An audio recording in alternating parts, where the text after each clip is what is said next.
passe maintenant au dernier critère. On va aller assez vite là-dessus. Donc il nous reste la position dans le cycle de vie, la composition du ménage, le niveau de diplôme, la localisation géographique et la nationalité.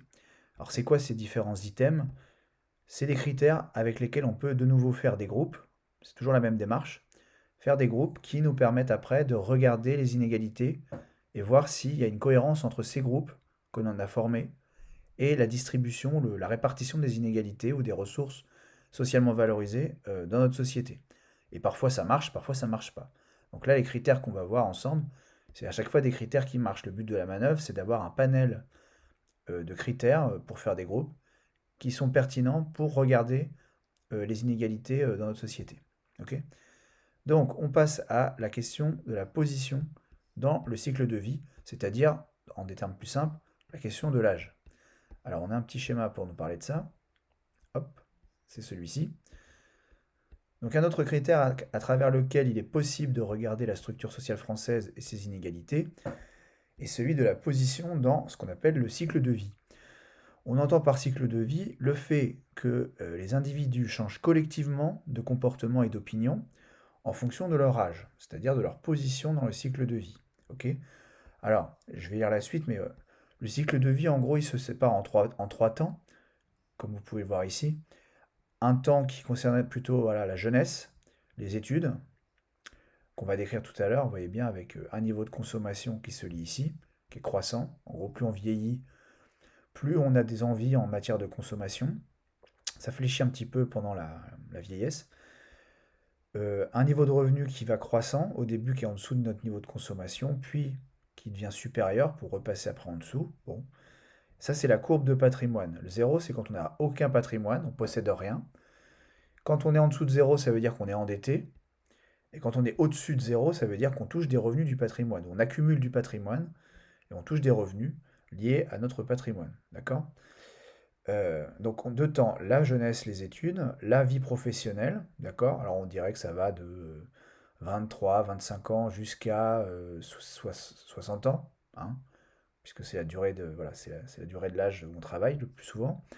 Et au-delà de 60 ans, c'est la vieillesse qui aurait, on va dire, ses spécificités, puisque cette histoire de cycle de vie, c'est une analyse plutôt économique, plus économique que sociologique d'ailleurs.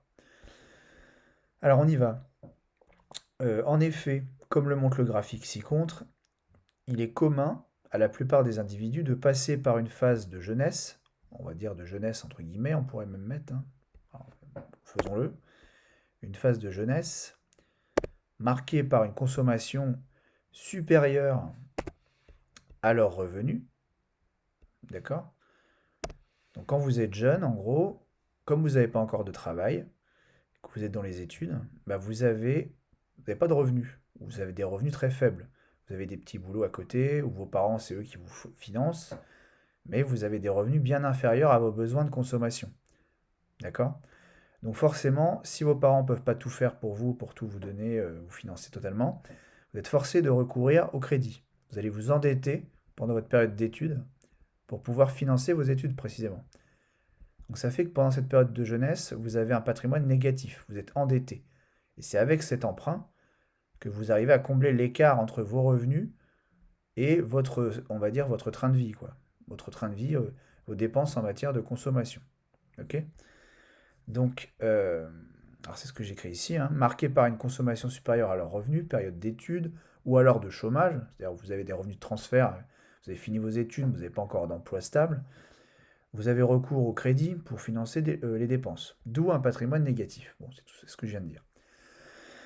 Dans un second temps s'ouvre une période marquée par la vie active et le travail. Donc ça, c'est cette période-là, hein. C'est une période où les revenus liés au travail permettent de satisfaire les besoins de consommation des individus, et plus encore. Et plus encore, c'est-à-dire qu'on gagne plus que ce qu'on consomme. C'est pour ça qu'il y a un écart entre la courbe rose et la courbe bleue. On gagne plus que ce qu'on consomme. Est-ce à dire qu'on ne fait rien de cet argent? Eh bien pas du tout, puisqu'avec ce surcroît de revenus, on va pouvoir commencer à se constituer un patrimoine. C'est ce qui est marqué ici. Commencer à se constituer un patrimoine en remboursant un crédit pour l'achat d'un logement, par exemple. Donc, devenir propriétaire de son logement, c'est arrêter de payer un loyer. Et une fois que vous avez fait ça, bah, vous pouvez éventuellement investir dans une résidence secondaire que vous pouvez mettre en location. Donc là, vous augmentez votre patrimoine. Alors ça peut être des patrimoines, comment dire, ça peut être des patrimoines financiers, hein, vous achetez des actions d'entreprise, des obligations, bon. Mais vous investissez en tout cas pour vous faire un patrimoine parce que vous gagnez plus d'argent que vous n'en dépensez durant cette phase de vie professionnelle. Et enfin, une troisième phase où les individus sont plus âgés, voilà, grosso modo 60, 65 ans à partir de là, on est ici. Et c'est une phase qui est marquée par une baisse de leurs revenus. On passe à la retraite, donc vous gagnez moins que pendant votre vie active, hein, à la retraite. Et avec la réforme des retraites, ce sera sûrement encore plus le cas. Euh, du coup, voilà, le passage à la retraite. Mais en même temps, il y a le maintien d'un certain niveau de consommation. D'accord? On a pris l'habitude de consommer à un certain niveau. Ça fléchit un peu à la retraite, mais bon, ça diminue pas. On entend bien garder un certain niveau de confort pendant la retraite. Donc on a bien des revenus qui baissent, une consommation qui reste la même, plus ou moins. Et donc pour pouvoir financer cet écart, parce que là de nouveau les revenus sont inférieurs aux dépenses de consommation, on va, euh, on va commencer à, on va dire, à, pas à dilapider, mais on va revendre notre patrimoine. On va se servir de notre patrimoine pour récupérer de l'argent, pour pouvoir financer nos vieux jours. Voilà, c'est ça l'idée. Bon, tout ça c'est très normatif, hein, c'est pas du tout un fait avéré. Des fois ça marche, des fois ça marche pas, mais ça vous donne une vision quand même un peu de ce qu'on appelle le cycle de vie. Donc, j'en étais ici, donc le maintien d'un certain niveau de consommation et forcément la réduction de leur patrimoine utilisé pour maintenir le niveau de consommation. Ok. Alors selon cette logique fondée sur l'âge, il est alors logique, enfin, ça fait deux fois logique, il est alors cohérent, on va dire, il est alors cohérent de constater que les populations les plus jeunes sont aussi les moins riches. D'accord. Donc il n'y a pas de surprise dans cette analyse, hein. Si on est jeune, bah, on est pauvre parce qu'on n'a pas encore d'emploi et qu'on n'a pas encore d'argent et de revenus liés à notre travail. Donc c'est logique que les plus pauvres ou que les plus jeunes soient moins riches que les autres. De la même façon, il est plus logique que les personnes plus âgées, dans leur période de vie professionnelle, soient plus riches parce qu'ils ont un revenu qui est supérieur à leurs dépenses. Donc c'est la période aussi où ils forment leur patrimoine. Et j'ai pas rajouté, mais bon, vous avez compris. Du coup, il serait logique aussi dans cette vision-là que les vieux soient plus pauvres. Parce que les vieux, ils ont des petites retraites, et donc ils commencent à tenir le coup en revendant leur patrimoine, et donc c'est normal qu'ils gagnent moins. Donc voilà. Donc là, c'est les lunettes de la position dans le cycle de vie qui vous permettent d'expliquer une réalité statistique qui est que, en général, quand on est jeune, on est plus pauvre, et quand on est plus âgé, on est plus riche. Voilà. Et quand on est très vieux, en général, on est plus pauvre pour une majorité de la population. Donc ça, c'était donc le critère position dans le cycle de vie. Alors la suite, ça va aller très vite. Je le lis juste, hein, je ne ferai pas de commentaires. Vous recopierez, mais voilà, c'est très bien expliqué. Donc la composition du ménage. Ce facteur produit aussi des effets de richesse importants, en particulier. Ainsi, la grande majorité des ménages vivant sous le seuil de pauvreté, c'est-à-dire disposant d'un revenu inférieur à 60% du revenu médian. Revenu médian, hein, je vous renvoie à ce qu'on a fait sur les quantiles. La médiane, revenu médian, c'est bien de ça dont il s'agit. Se composent des célibataires et des familles monoparentales, soit un parent seul avec ses enfants. Le couple agit ainsi comme un agent protecteur contre la pauvreté. D'accord. Donc si vous êtes célibataire ou en famille monoparentale, on peut vous mettre dans des cases, hein. Il suffit de faire des enquêtes pour savoir voilà, si vous êtes célibataire ou famille monoparentale. Et donc on comprend mieux pourquoi vous êtes pauvre, parce que quand on est en couple, ça fait deux salaires. Et donc c'est plus facile de résister à la pauvreté quand les deux personnes travaillent. Voilà l'analyse. Elle produit aussi des effets sur les chances de mobilité sociale des individus. Tout ce qui concerne la mobilité sociale, on verra ça dans un chapitre ultérieur. Le niveau de diplôme, un autre critère qu'on peut regarder comme matrice, on va dire, de compréhension des inégalités de la société française.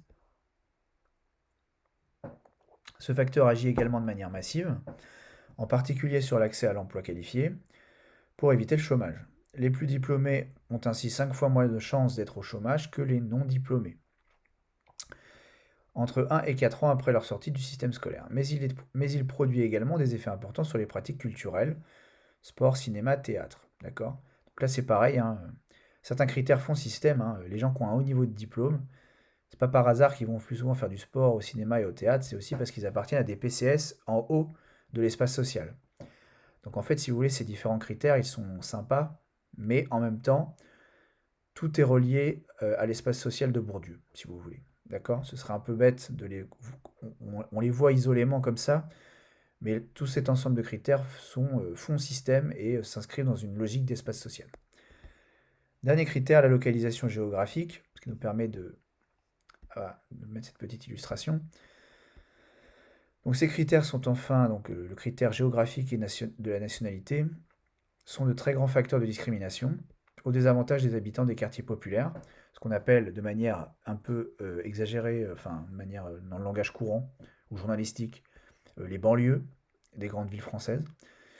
Ces personnes sont privées de nombreux services, privés et publics, qui sont de qualité, comme écoles, piscines, cinéma, salles de concert, ainsi que de lieux de travail, entreprises innovantes, et les personnes immigrées et étrangères, en particulier noires et maghrébines, souffrant d'une discrimination importante à l'embauche et au logement en particulier.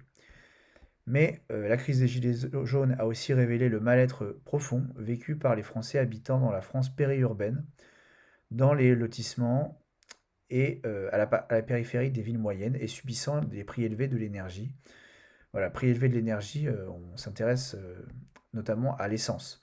Parce que vivre en périphérie des grandes villes, c'est un avantage parce que les logements sont moins chers, mais vous êtes condamné à toujours vous déplacer en voiture, à faire beaucoup de trajets en voiture. Et quand le prix de l'essence augmente, bah, vous pouvez vous sentir un peu piégé. C'est une des raisons pour lesquelles il y a eu le mouvement des Gilets jaunes. Donc des prix élevés de l'énergie et des emplois peu qualifiés à bas salaire. Voilà, donc j'arrête la vidéo, vous recopierez tout ça et on est au point sur tout le grand 1, sur les critères de structuration de la société française et des inégalités qui la traversent. Voilà, on va pouvoir passer au grand 2 sur les grandes théories, on va dire, traditionnelles de la stratification sociale. Voilà, à plus tard.